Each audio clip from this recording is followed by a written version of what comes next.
Sziasztok, én Kitchfighter vagyok, és most azt mutatom meg nektek, hogy hogyan nyissátok meg a Internet Explorer-t, vagy a Mozilla Firefox-ot, vagy a Google Chrome-ot, teljesen mindegy, de megmutatom, hogyan nyissátok meg, és hogy írjatok be valamit.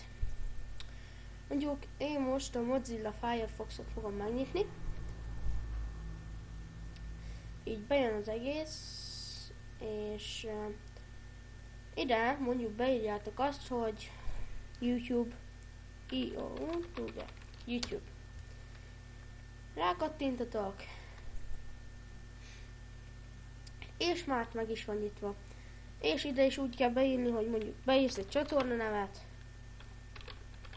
mondjuk Morten Gamer, és bejön itt ez a kis rész, és mondjuk rákattintasz ide. És akkor bejön a videó. Kumbej. Na mindegy. Ennyi lenne a videó. Sziasztok!